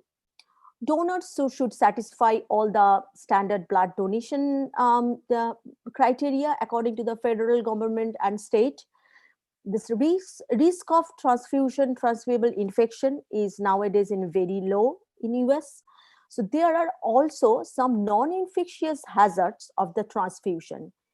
Among them, some are the allergic transfusion reaction, transfusion-associated circulatory overload, transfusion-related acute lung injury, cardiorespiratory disease, renal impairment are important. Interestingly, this virus is not transmitted via blood like HIV or the hepatitis B. Only 1% of the infected patients shows the viral traces in their blood. So the plasma transfusion in this case is the completely safe. In summary, the key factor of the succession rate of the convalescent plasma therapy depends on the donation of the plasma by people who have recovered from the COVID-19 and have high concentration of SARS-CoV-2 antibodies. The safe preparation of plasma is also an important factor. Many donors are needed because only a plasma donation from one patient is mainly can serve only few patients. And in the US, the Red Cross in collaboration with FDA has published a call for donors. In each country will need to do the similar thing if this therapy is to be used to treat the most severely ill patients. An additional use for anti-SARS-CoV-2 antibodies isolated from the plasma is the development of a concentrated therapy known as hyperimmune globulin, in which antibodies from many donors are pooled. The current pandemic provides the greatest opportunity yet to develop convalescent plasma therapy into viable treatment option for COVID-19 while a vaccine is developed.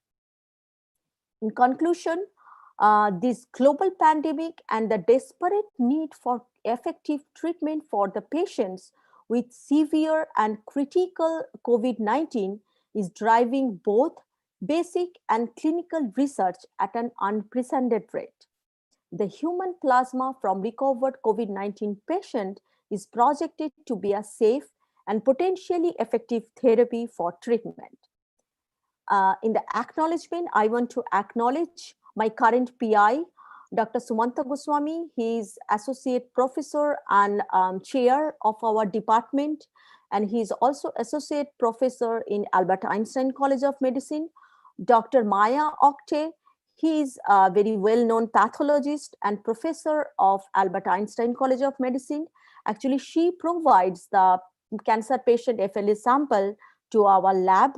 And lastly, Dr. Boshanjit Mojumdar, he is a professor of Cleveland State University.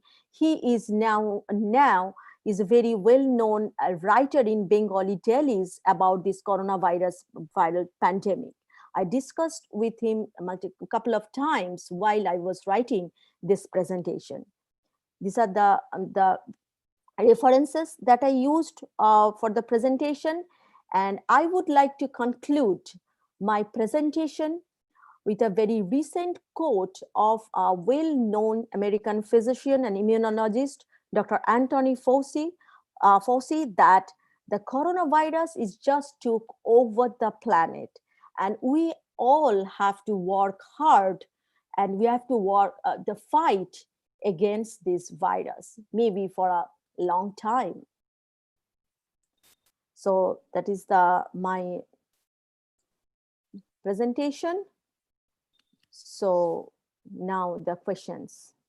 I'm ready to accept the questions. Thank you very much, Dr. Bandyopadhyay, for your lucid deliberation on therapeutic approach, how to combat COVID-19. So we have a lot of questions. We cannot take all. Maybe we take 3 or 4 questions for now. So, Madam, what is the main difference between Ebola virus affected cell and SARS-CoV-2 affected cell? The Ebola virus is a more deadly virus, though it less infectious compared to the SARS-CoV. Definitely. Is almost 8%. Its mortality rate is around 8 to 9%, whereas the SARS-CoV is 2 to 3%, 2%. So it's more infectious. SARS-CoV definitely more infectious, but less death rate compared to the Ebola virus. That I can tell. So as you were sitting in New York, what is the situation there now? This is, yeah. Now I can tell is we are in a little better situation compared to 3 to 4 weeks back. It was in New York city states, the coronavirus count was approximately 350,000. What is a count of a whole countries generally? So it definitely, we are in a better situation compared to before. As of Andrew Cuomo's last speech, I can tell you it's now reduced to 65 deaths, and it's the new infection is around to 700, 800 per day, which is compared to the before, it was 3 to 4,000. So it better state, I can tell you. Okay, can plasma therapy be used extensively? The plasma therapy is some cases, it's definitely reduce the case fatality rate. But as I mentioned, that there are some difficulties of this therapy also, some non-transfusion hazard also, that the lung injury, cardiovascular arrest, and the donor's health condition, the patient's health conditions also depends. So in US, definitely it helps. And in the New York perspective, I can tell, yeah, it's helped in the plasma therapy. In India also, now they started in few cases, but they definitely started in India, in Delhi, as of the last report. So how COVID is spreading from bat or pangolin? Is it through droplets or to eat these animals or any other reason? As definitely not the droplet. Droplet is transmitted by the human droplet, but by eating, maybe is the bat or from pangolin, the virus is infected to the human, maybe by eating. Because they are in China, that province, they have the live animal market, and they have various this wild animal eating habit. So, and before SARS-CoV also actually was infected by this bat before. So it's definitely related to that live market. There are many questions from Tardy Banerjee. I am selecting one. Why parasitic drug like ivermectin is used in the treatment of COVID-19? What is the relationship between parasitic nature and COVID-19? Honestly, I don't have much idea, but definitely the parasitic drug is not that effective in certain cases that right? These are chloroquine the hydroxychloroquine cause the acute cardiorespiratory problem to the patients. Are you still using in USA? No, right now FDA is completely stopped to use that drug. Initially, first 1 to 2 months it used, but currently it's stopped. using this drug. So there are plenty of thank you messages. You can also check for your vivid Sure. presentation. When you actually first requested me to talk about coronavirus, I just wanted to tell you that initially I thought what I'm going to write or what I'm going to discuss, because I'm not in this field. So I'm completely different field, but though now it's current pandemic situation, and I'm in the New York City, which is New York City going to a very rough phase. So that's why I thought, why not? None of our 5 previous speakers have elucidated therapeutic approach in details, right? What you have said. So you are the unique one. So you have fitted well. You don't have to fear. And thank you. So many. Thank you. Thank you so much. And as CP therapy has a limited use in terms of the number of recipients, can plasma be collected from asymptomatic patients also? It might increase the number of recipients. Is it possible and safe? No, because asymptomatic patient, we have to measure that, as I mentioned in my presentation, the person should be COVID-19 test negative after 14 days of recovery. So asymptomatic patient definitely show the test positive, right? So how can you transfer the plasma from an asymptomatic patient? So the person should be COVID-19 test negative. And this test should be again repeated after 48 hours of the blood donations also. So as of my knowledge, the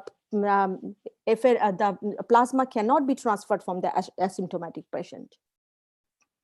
So one direct questions from the research field that you has shown us in the first 5 slides. Does the hormones enhance breast cancer? Yes, obviously.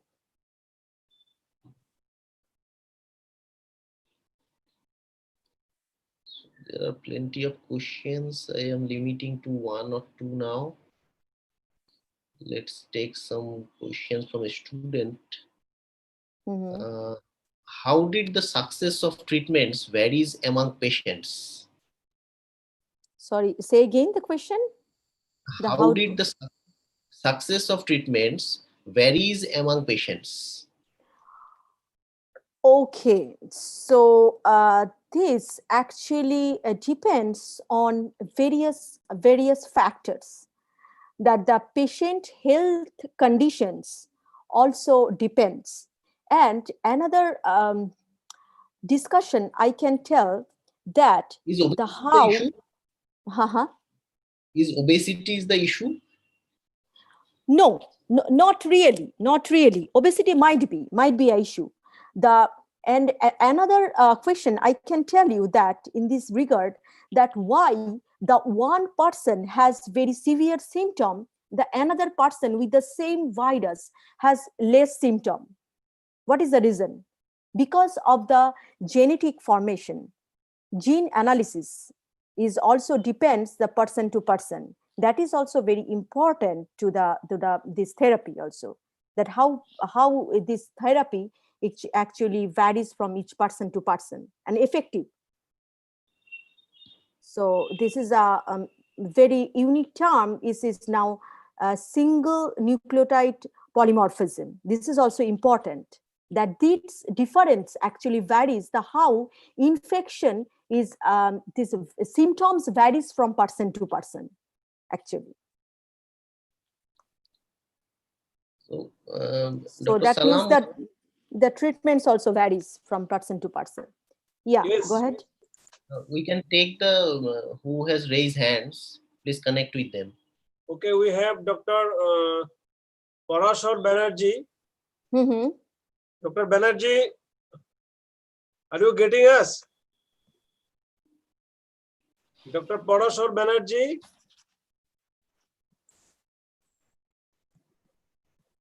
Maybe the next one. And again, Dr. Qrt-Pcr is with us.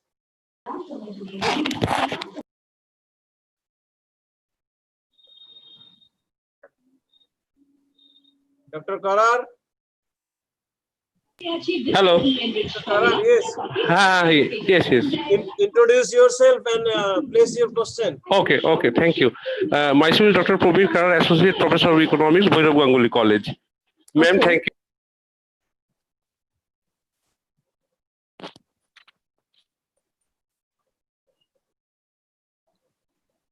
We have ever had, actually. My point is that why don't the government of different countries of the world, you see every country are now affected, why don't the government of each and every country is specializing the institute, particularly medical research institute and the hospitals to go for the plasma therapy? Because as you said earlier that it is safe till we have a vaccine for COVID-19. Yeah. We can strongly go for this plasma therapy, and in India there is a report that the people are ready to give their plasma who have recovered from acute COVID-19 cases. So why not we have a donor bank for plasma and can treat the most serious patient who are in ICU or ventilator? So why government are hesitating in that situation? I don't understand. Please. Yeah, absolutely. So maybe there are few factors that are involving. That is, I told that the safe preparation of plasma from the blood is very important factor, and the many donors are needed. So there are the people awareness also very important. That's true. That lot of people needs to come out and they are ready to give their plasma donations. So that is the people awareness also important, and that is now here in New York, that is what started that the plasma therapy in first in I think on the March end or April. But that definitely a lot of people need to donate their blood, because from one person it can be delivered, it can actually solve the problem only very few patients. So we need lot of plasma, and the plasma should be separated, and the blood transfusion, all the methods should be considered very carefully for the plasma transfusion. So in such a large number of patients is also very, I would say, is not critical, is very important factor. And as a case in point, the state of Kerala in India, they have had a very good track record by just curing or preventing COVID-19. And as far as my knowledge goes, that they have used plasma therapy intensively in their state and dropped the death rate to a bare minimum. So you need to, track record also an important factor. Track record, you should know that which patient is recovered, and the factors that I mentioned, that is also very important. So now I saw that news that Delhi also, they started to use the plasma therapy. This is not a long time solution for the current situation. This is a definitely important therapeutic approach to fight against this virus. Yes. Thank you very much. Thank you very much. No problem. Dr. Parashar Banerjee, are you getting us? Please unmute yourself. Dr. Banerjee, if you are available. Yeah, I am unmute. No, not you, ma'am. Oh, Parashar Banerjee. Oh. Okay, Dr. Bhadra, yes, you can carry on. I think there is no more participant to raise any questions. 2 or 3 questions in the chat box. What are RH limitation blotting techniques?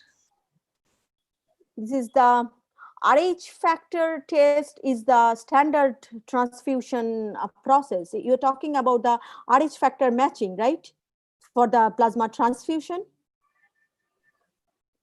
This is basically the same standard blood donation matching for the RH factor. There's A positive, AO blood group. Okay, one last question. Does PCOD is a symptom for breast cancer? Could you please give some inputs on this?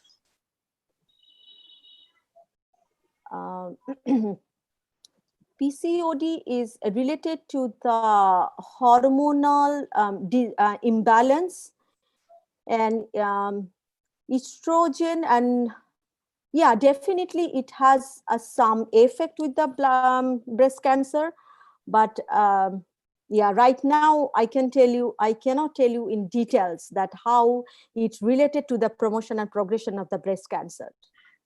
So yeah, I can tell you later by reading and all these things by email. But definitely, yeah, because there is a hormone linked to the estrogen positive, ER positive, ER negative. Those are related to the types of breast cancer. So definitely, yes, the hormones are responsible. One major concern, why mortality rate is lower in younger than older? This is a good question. That's just the last week I was discussing with my PI regarding this. He is also working as a team of in a part of CDC in New York. So I was discussing with him that in India, maybe the mortality rate is mainly due to the more young populations. But there is no scientific description that the young population has the less fatality rate. Means the statistics shows that the young population case fatality rate is low, but there are some cases in New York that's 27 years old, is very healthy doctor, is now almost supposed to death. He just came back from the ICU of the hospital. So there is no scientific evidence, proper scientific evidence that the young persons has a less fatality rate.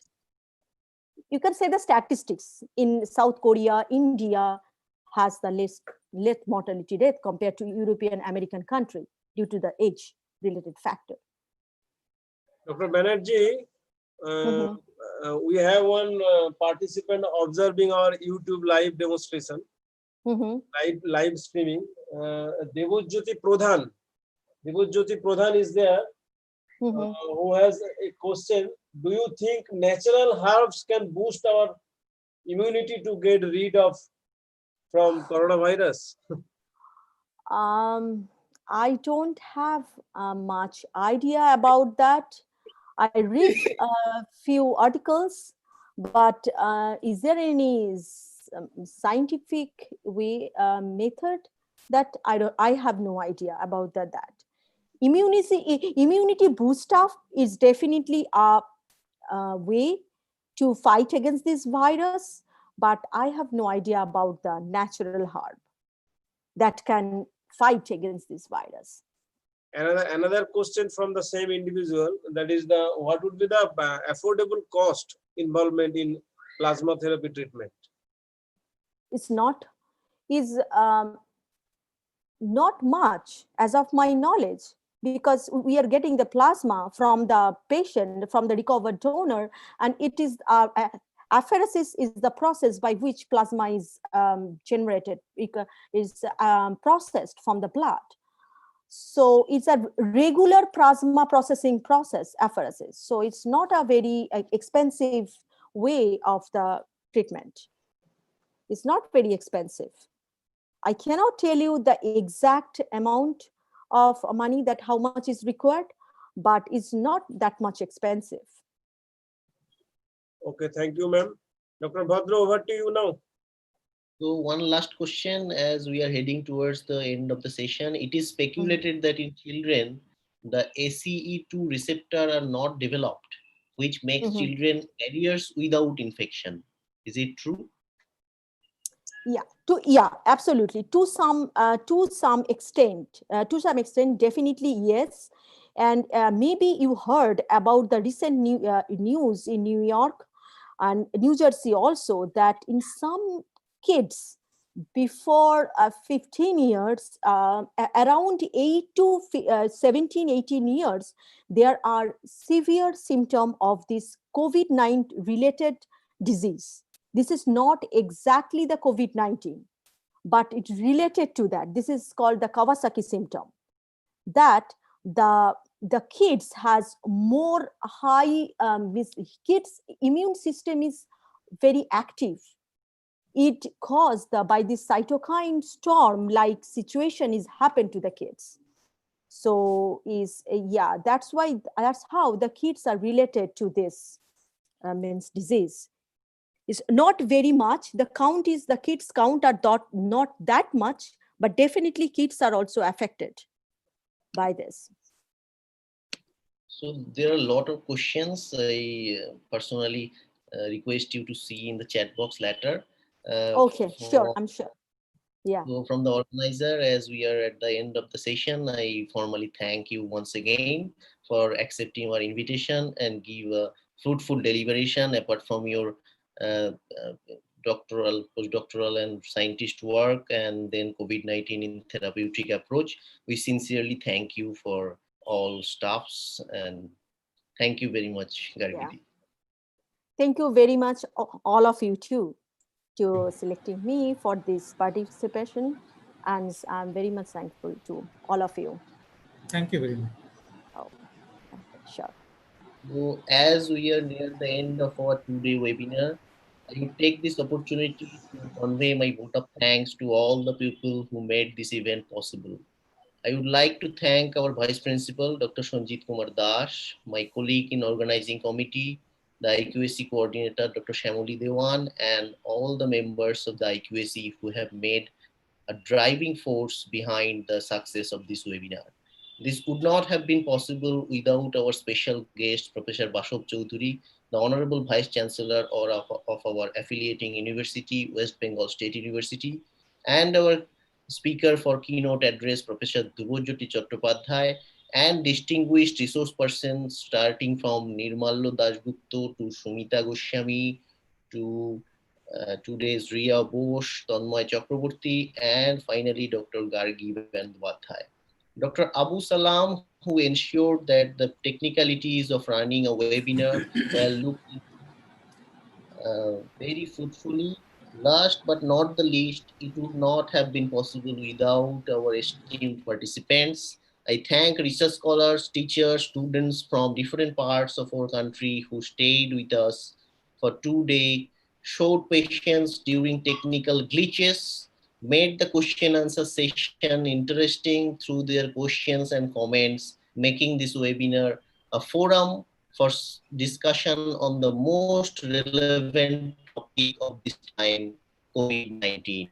Despite the current situation being so dismal, I would like to believe that there is light at the end of the tunnel. After this 2-day webinar, presentations made by the resource persons who have got realistic picture regarding the research being done in the development of COVID-19 vaccines, and we may begin to hope that later, if not sooner, immunization will help us to live with the coronavirus rather than living in fear of it. For the time being, we can do our bit by taking precautions like using hand rub, washing hands frequently, wearing masks, and maintaining social distancing more so now when we are gradually returning to the normal rhythm of life. Stay safe, take good care of yourself. Good night. Thank you all. I finally like to request our Vice Principal, Dr. Sanjit Kumar Das, to give his concludatory remarks. Over to you, sir. Thank you, Dr. Bhadra, and good afternoon, everybody. First of all, I express my heartiest thanks to the participants and viewers at this final stage of 2 days international webinar organized by the Department of Physics and the IQAC of Bhairab College. And in this valedictory session, I express my gratitude and thanks to the keynote speaker, Professor Dubojyoti Chattopadhyay, the Honorable Vice Chancellor of Sister Nivedita University. And I also express my gratitude to the 5 distinguished speakers, Dr. Nirmala Dasgupta, Dr. Sumita Goswami, Dr. Riya Bose, Dr. Tanmoy Chakraborty, and Dr. Gargi Banerjee for their presentation. Staying from different part of the world, they have discussed the present scenario of the COVID-19 and the possible measures to counter the solution. And from the point of view of the scientists, they have shared the information of the laboratories working for the benefit of the mankind at this moment. And they have provided a lot of valuable information and insight, and we have enriched to face the challenges in this pandemic period. And I am also thankful to Dr. Bhadru and his associates of the department, and Dr. Deon and our associates of the IQAC cell, and also Dr. Abdul Salam for his technical support that make the possibility of this seminar a grand success. You know that with the attack of COVID-19, the socioeconomic structure of the entire world has been cracked, and we don't know how long it will take time to recover the situation. But we can definitely say that there will be some changes in the lifestyle, in the economic structure, in the occupation pattern, and different aspects of life. Particularly in the higher education sector, we have to face a lot of challenges in future, and the education system, examination system, evaluation system will be changed, and we have to adapt and accept these challenges. And we have to change our attitude. Simple change in the attitude and perception can make a huge difference. And as a teaching community, we have to provide all sort of support and information to the students who are in really in great danger. They cannot come to the college, they cannot meet the students and teachers. So we have to support them all time, and we have to counsel them so that they could solve the problems. And in the end, I would like to mention the statement of our Honorable Vice Chancellor, Sir, Professor Basuk Choudhury. He made in this inaugural session make a comment that in spite of these obstacles, in spite of these hazards, we have to move with full potential, with self-confidence and our wisdom. Depending on our wisdom, we can make these challenges and we can become successful. I hope you have enjoyed all these sessions, and also hope that you will provide our support and cooperation in the near future when we'll execute any other forthcoming academic endeavor. So stay safe, stay home. I again thank all of you for making this webinar a grand success. Thank you. Thank you, Dr. Dash. One general comment for the participants. Now the feedback form is open, and I have several times delivered you in the confirmation emails. Now the feedback form is open. It is open till 24th June at 5 p.m. So please fill it up, and whoever is not registered yet in the MOOCs BGC library, moocs.bgclibrary.in, to get the participation certificate, please hurry and do register yourself in the in that learning management system app. It is mandatory to get it, the participation certificate. And finally, I would like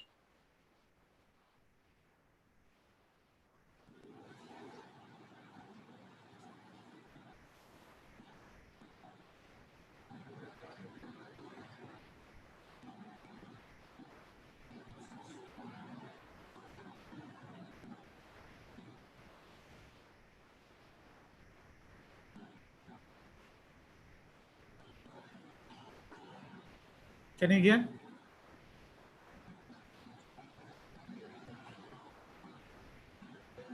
Dr. Bhadru, I think there is some international on 27th Ranjan Thakur.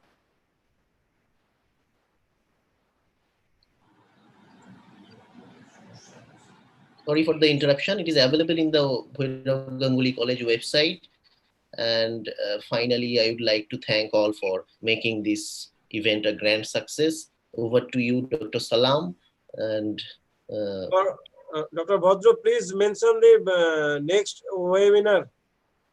It is going to held on 27th of this month, June, where Srikat Ranjan Thakur from, again from US, you can see the poster like here. Yes, the Srikat Ranjan Thakur.